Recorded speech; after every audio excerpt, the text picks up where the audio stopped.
প্রিয় বন্ধুরা, আসসালামু আলাইকুম ওয়া রাহমাতুল্লাহি ওয়া বারাকাতুহু।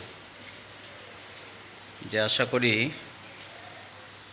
আল্লাহ পাক আপনাদেরকে সবাইকে সুস্থ রাখছেন এবং ভালো রাখছেন। আল্লাহ পাক আমাদেরকে সুস্থ না রাখেন, বলে কোনো মানুষের ক্ষমতা নেই সুস্থ থাকার। আল্লাহ যাকে সুস্থ রাখবেন সে একমাত্র শুধু সুস্থ থাকতে পারে। আর আল্লাহ পাক যাকে সুস্থ রাখবেন না, সে যতই চেষ্টা করুক না কেন সুস্থ থাকার, কিন্তু কোনো দিন সম্ভব হবে না। কিন্তু আসুন না, আমরা মহান আল্লাহর কাছে দুইখানা হাত তুলে আমরা আল্লাহর কাছে দোয়া করি, আল্লাহ রব্বুল আলামিন আমাদের সবাইকে তিনি সুস্থ রাখবেন এবং তিনি ভালো রাখবেন। আর যদি আল্লাহর কাছে ছাড়া দুনিয়ার মানুষের কাছে আমরা সুস্থতা কামনা করি, কোনো ডাক্তারের কাছে আমরা সুস্থতা কামনা করি, বলে কোনো ডাক্তারের ক্ষমতা নাই আপনাকে আমাকে সুস্থ করতে পারে। কি বলেন ভাই, পারবে?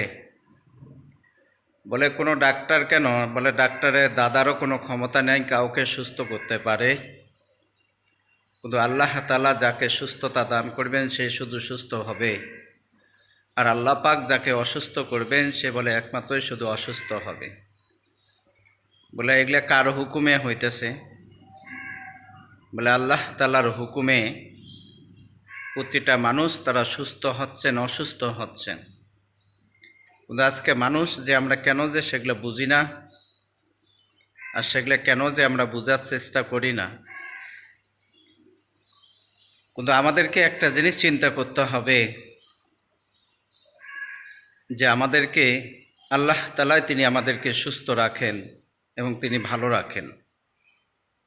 এই জন্য প্রথমত মহান আল্লাহর কাছে দুইখানা হাত তুলে দোয়া করা যে আল্লাহ পাক তিনি আমাদেরকে তিনি সুস্থ রাখবেন, তিনি ভালো রাখবেন, তিনি সব কিছুই করেন। বলে আল্লাহ যদি না চান, বলে দুনিয়ার কোনো মানুষের কোনো ক্ষমতা নাই সুস্থ থাকার, বলে ভালো থাকার। বলে আল্লাহ তাআলা তিনি বলতেছেন যে ও দুনিয়ার মানুষ, তোমার রবের কাছে তোমরা সুস্থতা কামনা করো, তোমাদের রবের কাছে তোমরা সুস্থতা চাও, তাহলে তোমাদের রব, তোমাদের আল্লাহ তিনি তোমাদেরকে সুস্থ রাখবেন, ভালো রাখবেন, সুখে রাখবেন, শান্তিতে রাখবেন।